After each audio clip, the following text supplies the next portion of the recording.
Welcome. Welcome to the Poetry Flash reading series. I'm Joyce Jenkins, Poetry Flash editor and director, coming to you from Poetry Flash in Berkeley, California. Today we are pleased to present a reading for Katie Peterson and Phyllis Stohl. This reading is co-sponsored by Moe's Books in Berkeley. If you'd like to see and purchase the featured books, go to the link, it'll be in the chat box, bookshop.org/lists/poetry-flash-readings. If it's been a while since you read Poetry Flash, please visit poetryflash.org for new book reviews, interviews, announcements, and future events. To sign up for our event email list, go to poetryflash.org and scroll down on the front page to join our mailing list. Here's Richard Silberg, Poetry Flash Associate Editor, to introduce our poets.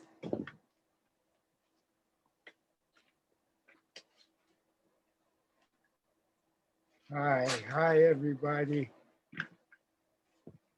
I'm excited. This is going to be good.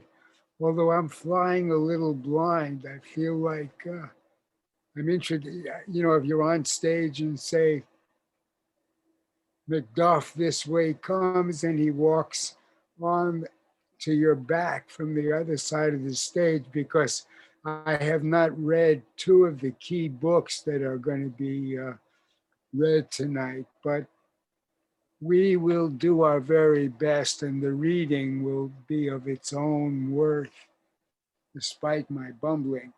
Now, Katie Peterson has a new book, which is going to pop in a couple of days. May 1st, I think, is the Life in the Field.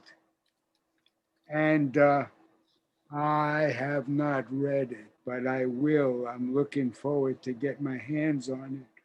What I have read is her third book, the previous book, A Piece of Good News, which is a really provocative, exciting book. I hope she'll forgive me. I'm going to just cherry pick through one of the key poems, you know, sort of, so I'll be mutilating it, but my intentions are expressive and totally benevolent here. The key poem in this book, which has many wonderful poems, but a key poem is the Massachusetts Book of the Dead, which is essentially an elegy for her mother. And so I'm just it begins, dig this, in Massachusetts, the son of winter is disappearing behind a fragile field of cloud, like Emily Dickinson rising from the bedclothes to fasten her corset and stay inside all day. Hoo-ha. And then at the bottom of the page, this is the only real mention of her mother's death. This is basically it. And she says, my mother died at 9 o'clock at night. I will be awake past my bedtime forever, which is so bare and so striking. It implies like maybe now the child can be naughty and stay up past her bedtime in one direction. In another, it implies that the mother's death, she can't sleep. She'll never really sleep again. And there's no, you know, that's the expression of grief, which is not expressed, but it's stronger. It's so powerful for its absence. And then finally, this is the ending of the poem. This is the last, it's in short lineated sections, and this is the last. You take your revenge on life by living more years of it, sheer persistence. You could fish the map instead of the river. You could drink a boiling cup of tea and burn your throat into a sunset. What? How can we absorb all that? We've got to get there and go with it. Because this is a really exciting writer, and I'm looking forward to, as I say, to getting my hands on the new book, which she's gonna actually, Katie, you say you're gonna read a little bit from Piece of Good News, so we'll hear a little bit. Here she is. Listen. Can you guys all hear me? Yes. Okay. I wasn't going to read anything from a Piece of Good News, but I was going to read a poem that's it's interesting. This is a poem that's connected in some ways to the Massachusetts Book of the Dead. And I want to spend some time reading from the new book I have coming out, but this is a poem I wanted to read because it's as close as possible to the life I've been living in the last year since this reading was originally canceled as I could get. This poem is called The Night. No one knows when the night begins. There must be a moment. No one has learned it yet. Even the baby knows it exists. She asks, is it getting dark? And we say yes, just before it becomes time to eat. We all study the sunset. We look and tell each other to look.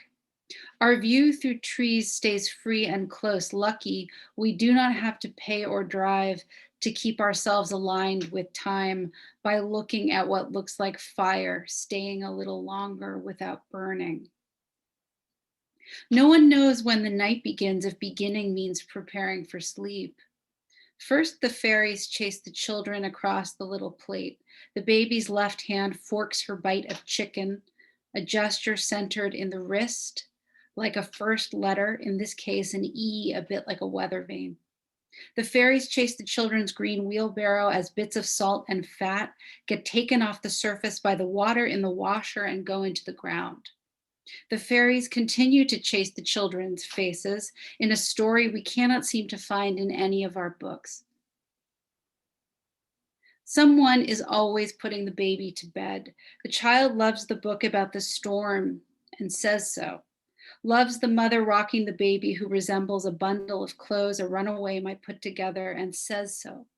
Says, I love that page. Says, I want that page to be the ending.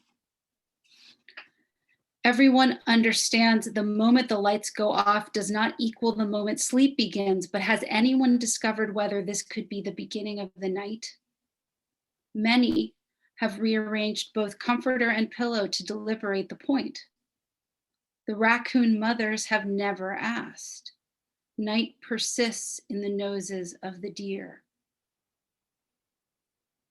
The daughter goes to sleep in her room with one parent, and we call this going down with the ship. The other has moved on from poetry to news. This leads to commentary on events of the day, opinions. Children belong in school. People cannot agree on that. The one who does not read stays until the baby sleeps, until the child says, quiet time, until the child turns her face to the wall and snores. Is this the moment the night begins?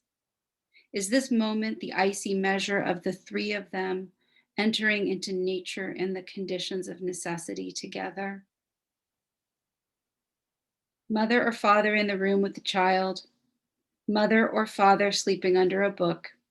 Some nights a parent falls asleep with the child. Some nights two parents fall asleep together. None of these is a final arrangement, simply the end of the beginning, tender as apology after anger. Moonlight turns the beds into glaciers.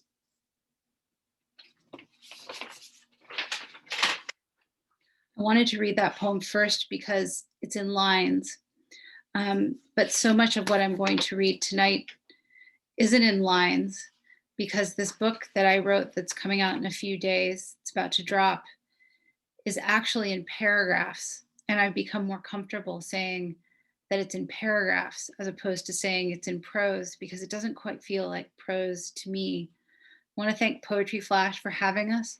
We were going to come last year and it got canceled because of the pandemic. Can you all hear me? I'm afraid I'm frozen. No, good. I want to thank my friend Phyllis Stohl for reading with me. I love her poems. I'm looking forward to her reading. We're in a wonderful poetry group together, and I found Phyllis to be one of the greatest people to write with around here. Yeah, I like this, a prose poem or a proem. But like I said, I think I want to say it's in paragraphs. The name of the book is Life in a Field. And it's a story about a girl and a donkey who become friends. And in a way, I usually don't like to talk a lot about my poems, but about this book, I'm struggling to begin without talking a little bit about it. I'm going to read two kind of pieces of the book, each in 5-minute segments. The first one I'm just going to read to you, and the second one is going to be accompanied by a little piece of film that was done by my husband, Young Soo, a photographer and a filmmaker. And this book was made in collaboration with him, and it includes his photographs. It's impossible to show photographs on Zoom and have them be the same. So I've decided tonight to do something that makes the whole thing a little bit different. I'll say a couple things about the book. It's in 4 parts and it's a story, but it's a story that is constantly veering off its original plot. It's a story about telling stories. And it began in a way as a reversal of the movie O Hazard Balthazar by Bresson. Those of you who've seen the movie know it's the saddest movie of all time. But I would just say, in addition, when I wanted to tell the story, I wanted to reverse it and to try to make it a happy story, however impossible that is. So I hope you'll hear that the story that I tell is full of reversals, reactions, doubles, and arguments of all kinds. So I want to thank too Rusty and Amna Dawn and Rachel Zucker, who chose this book, Life in a Field, that I'm going to read part of. The thing that's kind of intimidating about it is I want to read these parts of it that are almost like a novel. So I'm not going to get the breaks I usually get when I read poems and lines, and I'm a little scared about that. But I'm going to do it anyway, the way I wanted to do it, I guess, the way I plan to do it, try to have faith in the way I plan to do it. This first section is going to last about 5.5 minutes. And I'll tell you in advance that when you get to sin, you're in the home stretch. This is from part 2 of Life in a Field. The story invested in return stays invested in what comes back. If you lose something, for example, if you lose a baby, you might wish for another. But if you lose another baby after that, and this time you are further along, there are 2 different paths the mind might take. The first is to wish for one more baby, one that will stay and be healthy. This baby would continue the story's original intent, its life.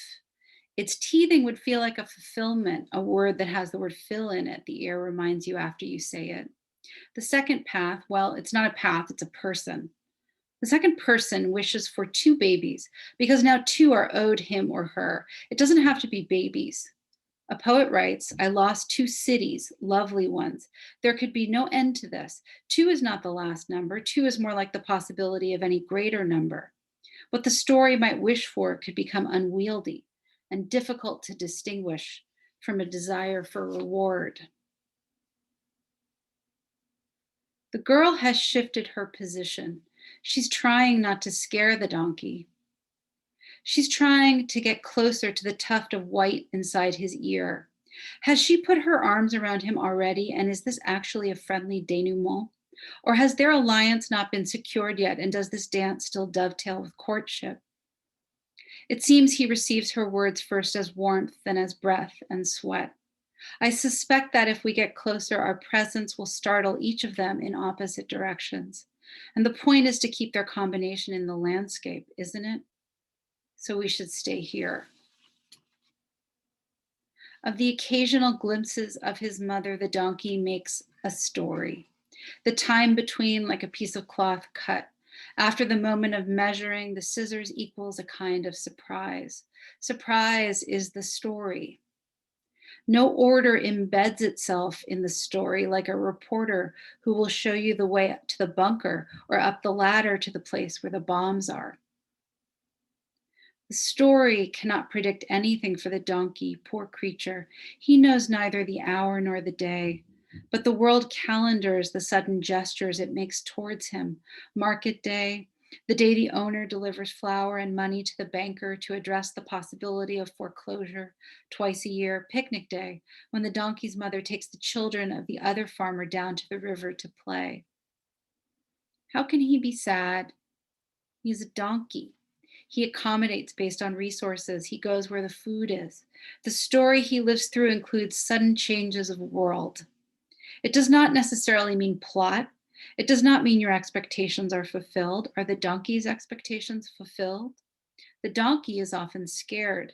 The story marks the moment that one version of the story makes the idea of the only story obsolete.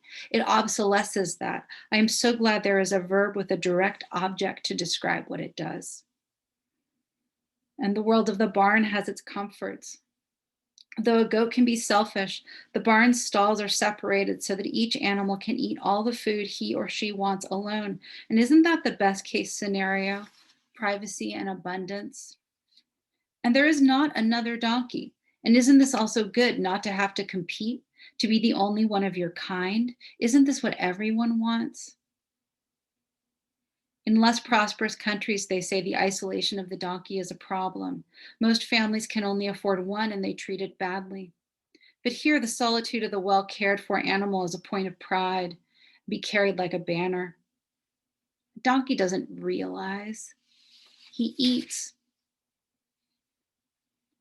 Who comes here to this field, this gorgeous expanse, in search of something he cannot name? Not wealth, but a fortune of the spirit, a freshness denied him in the cities. The valley glitters and brightens in the morning before its light becomes simply a condition of being. At night, the land grows dark and the houses, lit from within, appear to be hoarding whatever has no relationship with scarcity. And then the sun rises again. When the girl moves closer, the donkey doesn't move back, but stiffens a little, quails inside, and the outside is the afterbirth of his nervousness, a useless trembling in place that could be useful if he knew what to do with it. What did she say to him? Breathe, body. Your chances are not exhaustive. If you walk by the river, you'll see the transients in their leisure questioning the rudiments of the social structure. The wages of sin are sunlight and sleep. Dreams are healthcare in this landscape. They're national. As the animal grows into work, the human grows into love. The summer, the girl's hips widened, her breasts began to require confinement. Through the hints and guesses of another girl, she knew what to do, but she could have used a better teacher, someone with the best interest in the language at heart. Maybe so many women teach because they all could have used better teachers. For the girl, the plot is the orchard, the abundance of this landscape in her blood. She does not remember a time when the harvest didn't brighten the yard she was born inside of. The summer came with ease, like a monarch taking its due. But even the best harvest yields when it gets picked to scarcity. Even when that picking is appropriate, mandated, even when all is right with the gleaning. I say it was the perfect time. I say you would have said so too, but even then the fall brought rains, and the winter brought the skeletons her likeness-making mind would make of the natural world. Even then, the girl accommodated scarcity. The plot relies on the splitting of the second here. The plot requires you to recognize the split inside the second when one believes, really believes, that no spring can overtake the world again. That's sadness. The plot insists on this lie, the tiny crack in the best possible world that turns a wish into its opposite, that turns a desire for rebirth into a desire for escape. Because we are so far past this story, I wish to linger on it. This story is not your story. You are not meant to relate to it. You are meant to pitch a tent inside this page, like a down and out person might do by the American River, under the trestle tracks, where the overgrowth and heat and greenery and shade and proximity to water makes a drought as unlikely as a marriage of equals in a century where women can't read. You are meant to believe you can live here.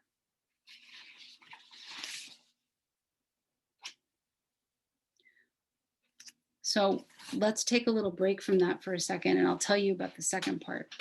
You see that this story, this book, is based on an image of a girl and a donkey in a field.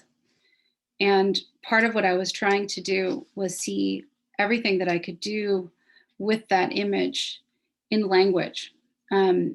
This was before Young, my husband, who's the photographer and video maker I told you about, and I got really interested in making all this video with these two donkeys, Bertha and her mother.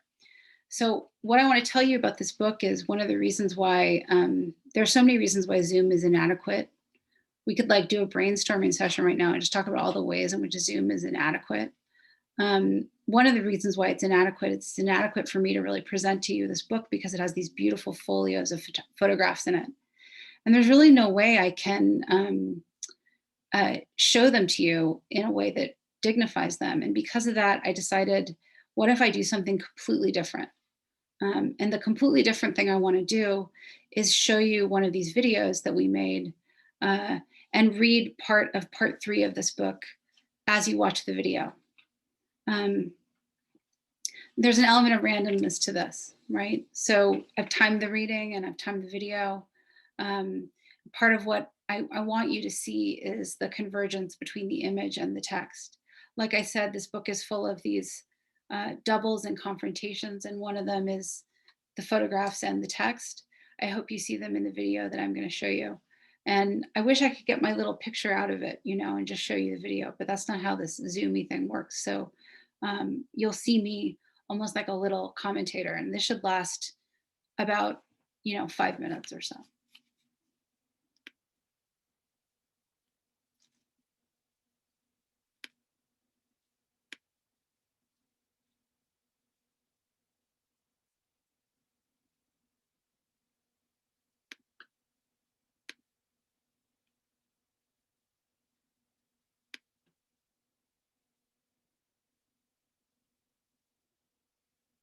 Can you all see it?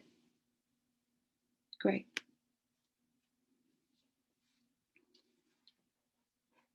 The girl knew if she put her arms out, the donkey would not know what to do with them.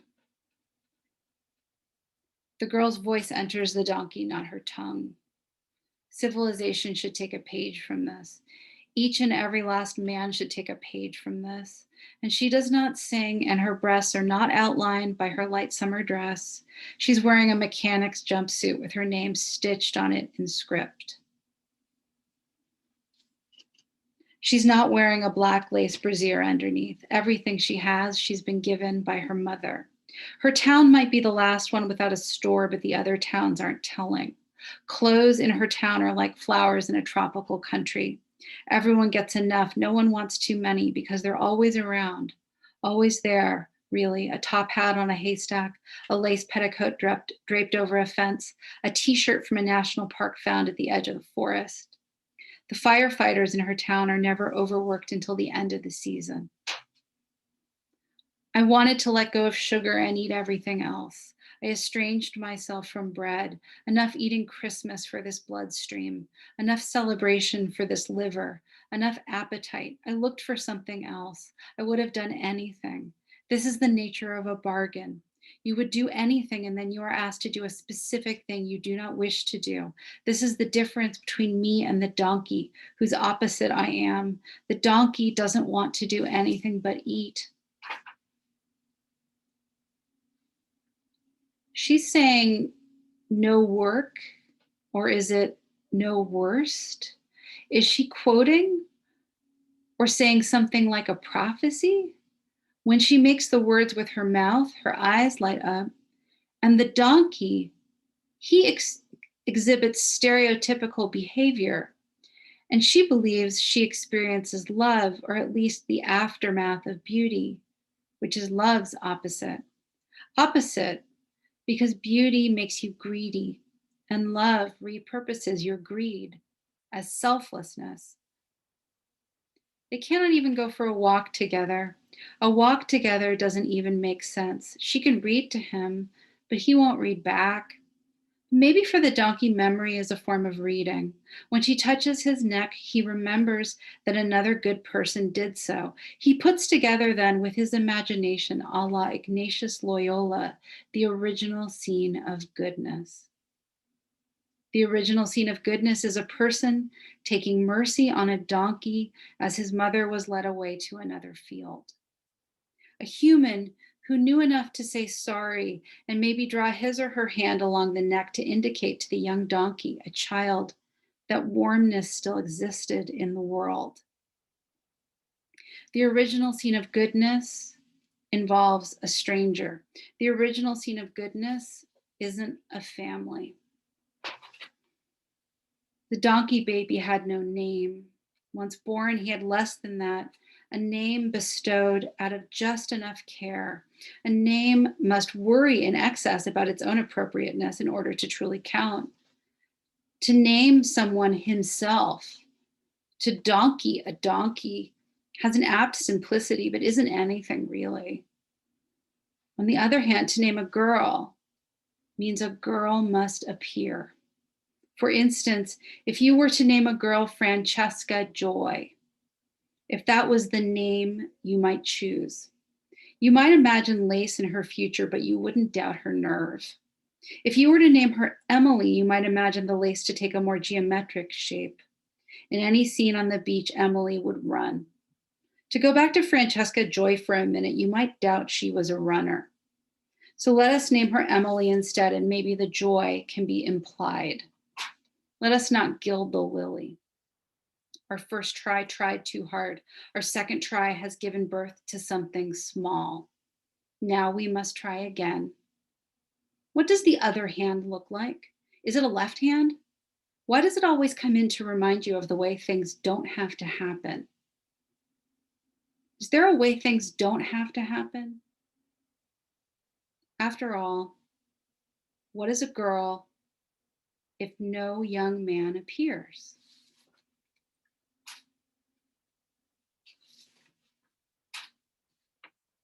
Happy.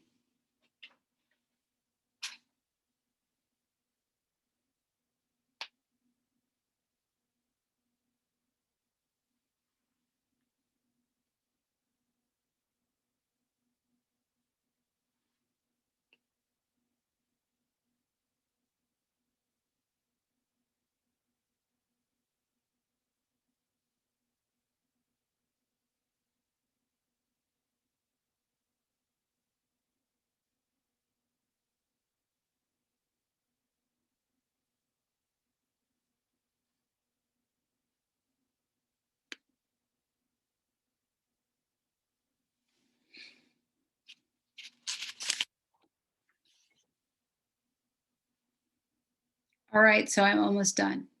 And I'm going to release us almost very soon into the company of Phyllis and her wonderful poems.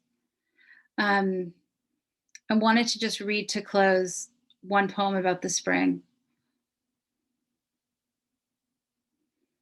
because I just think we should all write poems about the spring.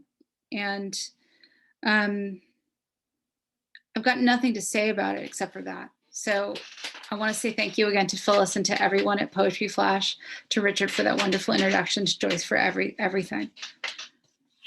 This poem is called Argument with Spring. The argument goes like this. There's a necessity to what's injured you only revealed by the next plot point, and only then, if now you pay attention. The best gift anyone ever gave me was a bread box. It kept. It was bigger inside than it looked. That's the idea behind the summer. Not there yet, not hardly. I grow my anger like the ruthless aftermath of the flowering pear. I sweep it up. Turkeys gobble like dice in a cup. They offer themselves to each other. Don't tell me what to do with nature. I know what it's for, and I'm not doing that again. We believed we loved, so we didn't need the future. Thanks, everyone. Thank you. Thank you so much, Katie. Life in the Field, everyone. Check it out. Our next reader is Phyllis Stohl, and she's going to be reading from two books. Her new poetry book, Einstein's Not, which is, I believe, her 8th book. And as I told you, I have yet to see it, but I have been reading her wonderful book, Transformations, Nearing the End of Life, Dreams and Visions.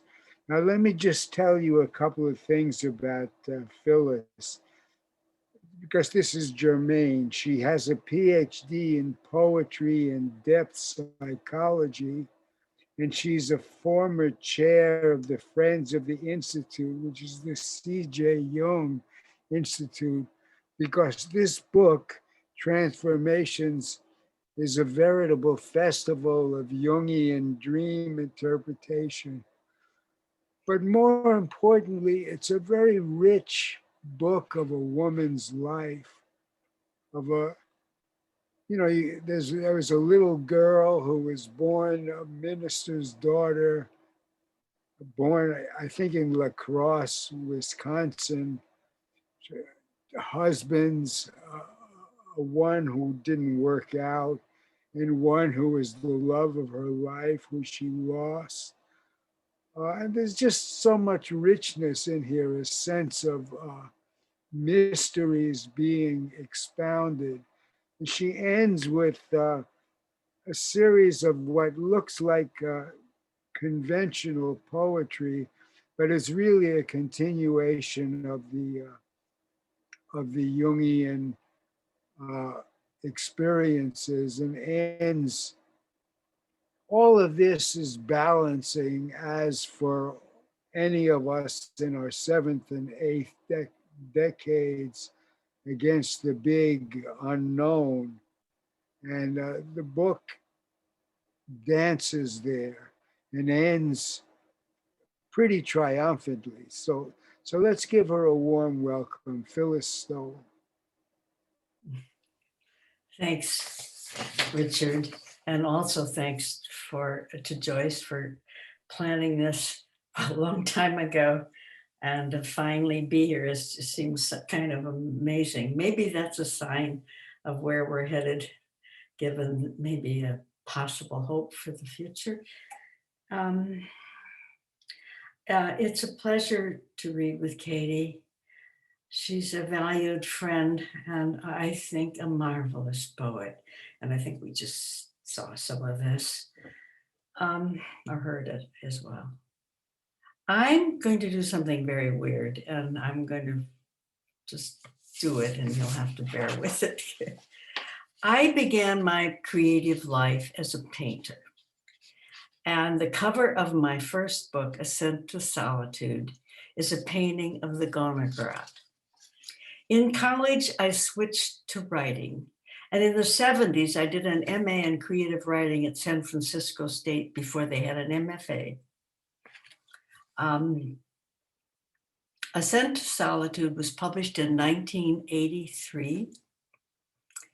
That was, I went to the San Francisco State in the end of the 70s.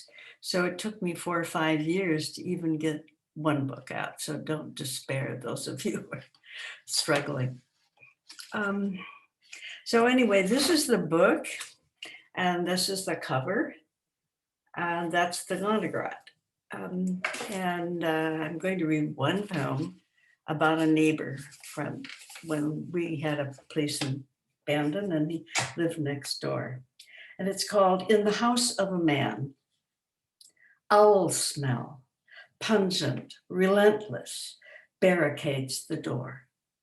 The owner peers out through his screen that houses a great horned owl whose wing hangs like a useless arm. whose 4-foot span no longer exhibits power.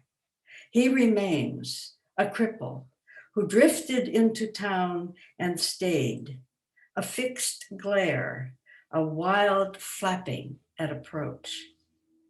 When I study them as they study me, the owl on his sleeve, flopped up, staring and unreadable, take on a semblance of the human.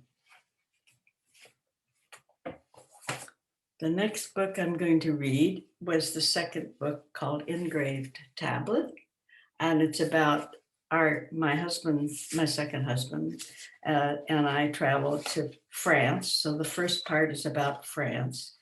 The middle section is about going to Hawaii for the eclipse, and the last section is about our travels in Greece. And I'm going to read one poem that takes place at Epidaurus Amphitheater. But it's remarkable. So the man tells a story to preserve himself against steadfast ruin.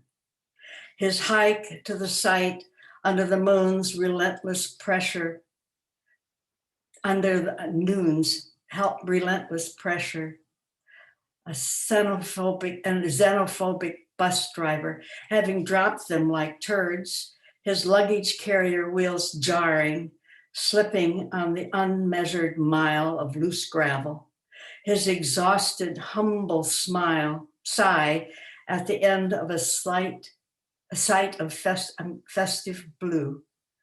Umbrellas, tomatoes, olives, feta. How good to eat, how good to rest. Then one of the lesser seraphim, a crabbed servant bent over with complaint, leading up and up limestone ledge steps to the uppermost shelter, almost cool inside. How good to lie down, inhaling pure air pure as the mountain, to join near nightfall the audience before they were an audience, drinking, eating pizza, passing words around as if on a platter. To enter another theater just as the ebullient director with flaring white hair, pantaloons, arrives beside his ballerina-like wife and precocious-looking daughter. To watch on the stage of sand, wearing a mask with rouge dot cheeks, silly bulbous breasts, her cause serious, its cause obscene, Lysistrata. Afterwards, unready for sleep, he stepped outside his stone bedroom to look up. Crazed bats tore through a floodlight, but beyond, above, Plato's stars. His stars, so large, so close, it was as if nothing had happened. It's a fast trip from that to Arc of Grief, which I wrote in the same publisher after my husband's death. And I'm only going to read one section from this. This, by the way, was also written at Bandon, where the first poem took place. No, I'm sorry. I take it back. It was at Dillon Beach, another house that we built. For the first time, with my back to the sea, looking south and east toward the hills, a band of dawn between the clouds, the ground an eerie sepia. This view of earth you chose, birds, cows, rock outcroppings, the mother of the mother. I'll stay a while, then join you if you want me then, if love persists. And if that place that now belongs to you is oblivion, then this gap in me will fill up with it.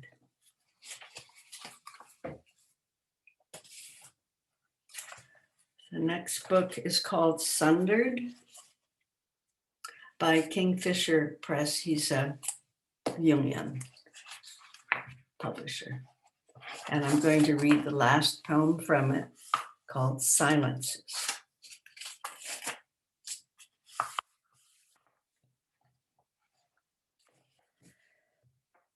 Death sat at my right side like a grandmother. She had lost all her teeth. Her gums bled. She could not remember the word geranium.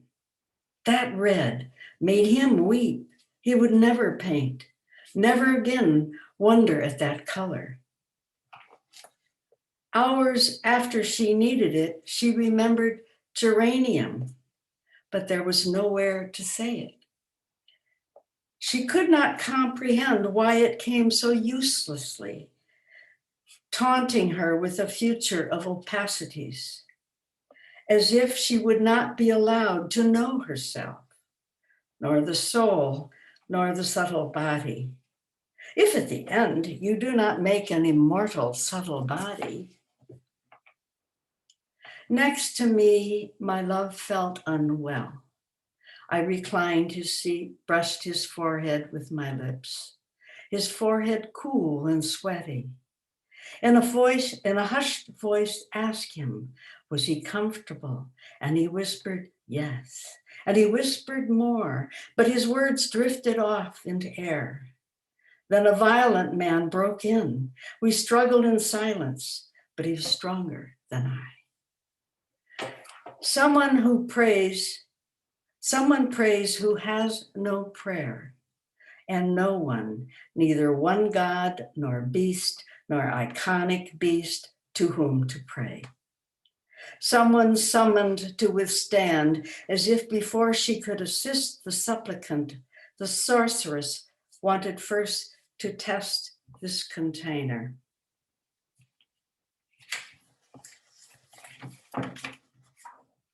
Excuse me. This just me, child playing world under a card table covered with a blanket. Taste metallic, fearing that within is a ring of fools, sleight of hand clowns, the mocking gypsy laugh. Dread of being self-duped into self-betrayal. Removal that causes pain, then resentment, remarks of spite, that bitter poison berry the tongue rejects. Summoned by silence into silence, not the droning undersound of things, not the keening wind after sundown wailing over the plains. Silence, during which you vanish from the scene. Simply to not know, to be the question, wrapped in the cloak of oneself, unvoweled, emptied. How hard when renewal came only when words came. At noon, glitter on snow crest in neither season. Timelessness fills me with confusion.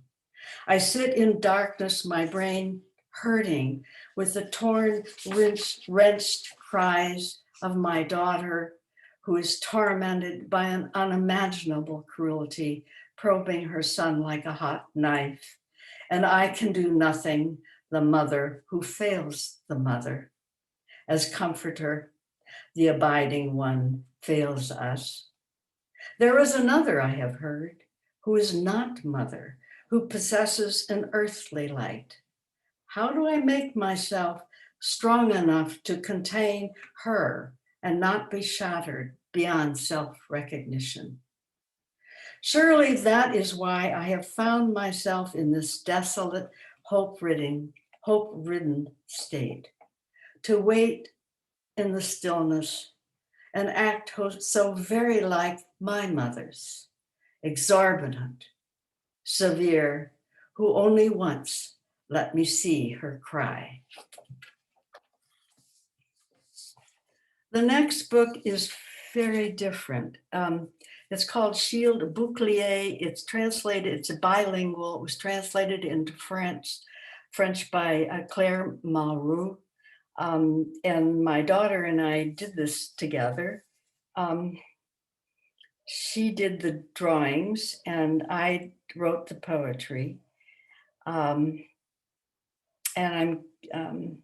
she also did the covers on all of my books except the first and the last.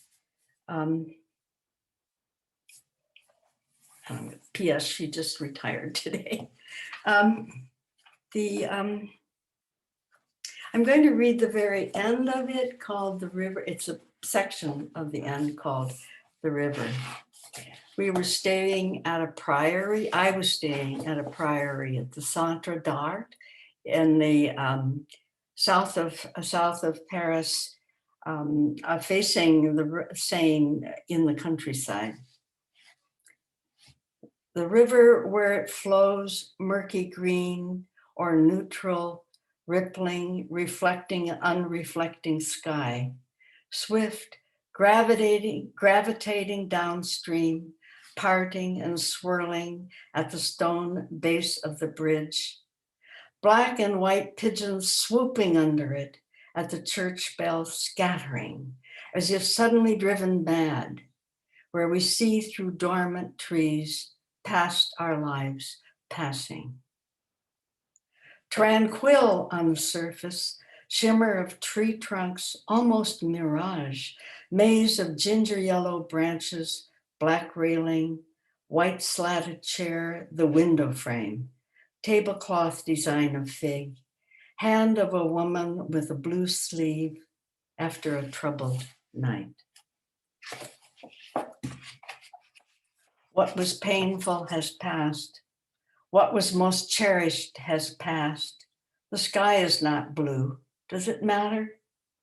Others have gathered here. I almost hear their voices, but the centuries have mixed and eroded them. In this season, the river flows effortlessly within its limits, without choice, without purpose. The field beyond is greening. When the poplars leaf, I will be gone.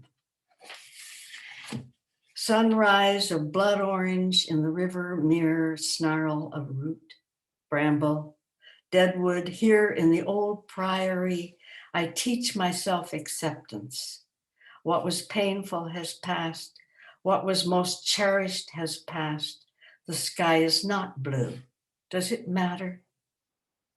I pace myself to the temple of the river, vowing to shield myself from myself.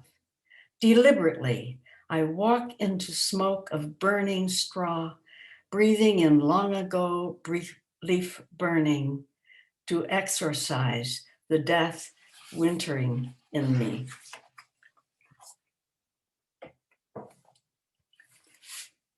This book was, it's called Cast of Coins, and it's based on the I Ching. Each cast is titled by the title of the cast. If you do the I Ching and all the Chinese figures, it's a very ancient book from China.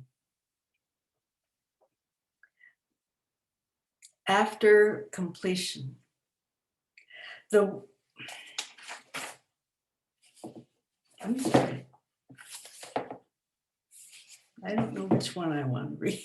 Let's see. I guess it's this one. It's called Earth Over Mountain. What if change means more than decline? Debility, inert leftovers. In time, the mountain shall be made low. Knuckled hands and uncushioned bones buried by earth. But you were never the mountain, though the glacial Gonagrat echoed in you. A solitude, a plain song, Each day, each year, a chant began and faded. What essence might be carried over? Last night, dreaming Nazis headed down the uphill climb you chose, always a resistor, like your mother, your offering to her, a pot of violets, a poem, that sense of a likeness, that human chord set vibrating, something added to the library that of itself knows nothing, existing without words, without illumination. Finally, to Einstein's Not. The cover of this was a painting of one of my daughter's roundabouts called Dark Horse. Einstein's Knot. K-N-O-T. On a sailboat, adrift in fog at midnight, no food, no drink, no matter, absorbed in yet another calculus. His thought not lost, but entangled, not feeling the endless rocking of the boat, not feeling damp penetrating his cotton jacket, passing through the organ of his skin, not feeling what he felt when Elsa died, that fission death, making mockery of his longing to unify all in harmony. My beloved being distant, if the realm of death has dimension, carries traces of me, as I in the spring rain carrying traces of him, no water can wash away. Oh, lost, impossible the thought that what at this instant I am, he is, though no one on the train staring into the darkness of the valley can see it. Now I'm going to do something really crazy, and I'm going to read a new poem that my workshops approved of, only I cut it down a little, called Reckoning. If your mind teems with I'm going to start again. Your mind teems with reincarnations. What happened happens again and again. Past is never past. Why then is old age a cage? You like a panther pace? Don't you comprehend yet? Each act, once done, can never change. Your longing is ashes. I'll tell you what old age is. When sun breaks through morning fog, your sight is blinded, while a one-night coloratura repeats and repeats in your ear. Old means limitations galore. Daily, you knock against a new one you never imagined, as when you pick up a box of waste paint, that fire hazard would spin your spine out of orbit. You never imagined that your cat, a mewing infant still, would grow too heavy to lift or carry. You never imagined that your writing hand would cramp with a claw disease, that nightly your legs would wake up nervy lullaby in a log jam of ice. Old age, really old. Others admire you for moving. Ask what brands you brought to buy them when you aren't. Old offers time alone when it's divine to be alone. There's no bitterness at being unknown. Oh yes, being known and dismissed, that poison infects, but cannot kill. Blissfully painting with pungent oils by Mother's Hearth, accompanied by Mahler, not even imagining others coincident in your dimension. You were wholly consumed, a radical absorption. Writing these words, do you really have others in mind? Admit it, talking to yourself is an old woman's pleasure. I'm going to finish with one book. This is the transformations that Richard was talking about. And this piece I'm going to read is called The Gift. And it's a vision. Hoping my guide would come, I heard a woman's voice. Do you see me? Before me she stands, tall and willowy in a lightly spun, full-length gown, tinted a subtle shade of sunset green. She holds in her hands a large sphere made of shimmering, silvery gold flecked particles that emanate light. Put your hand into it. I do, thinking this is impossible. Finding no resistance, my hand, wrist, and forearm disappear, becoming part of it. I withdraw my hand, expecting all will be well, as it was. My hand, wrist, and forearm have been transmuted into that same strange substance. Then I watch, amazed, as it begins to flow through me until my whole body is luminescent. It flowed, transforming me into all that was me and all that was not me. Then, in a voice not human, I heard the word kindness. Thank you. Okay, well, thank you so much. I had forgotten to mention that Phyllis is a professor emerita at St. Mary's College, and she was instrumental in founding its MFA program, which is a really wonderful program. Okay, so thanks so much to our two readers, Katie Peterson, Phyllis Stohl. Here comes Joyce to sign us off.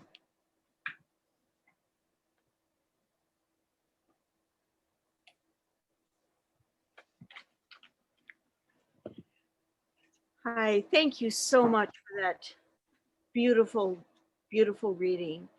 And I like to thank you all for joining us. Thanks to these two wonderful poets. And I want to remind you to look in the chat box for the link to these beautiful books. Purchase them at bookshop.org/lists, LISTS/poetry-flash-readings. And this reading is co-sponsored by Mo's Books, and this link is through Mo's, and they've set up a beautiful Poetry Flash Readings online bookshop for us. So please take advantage of it. And thank you for joining us. Thank you, Rosalinda, for tech support. Good night.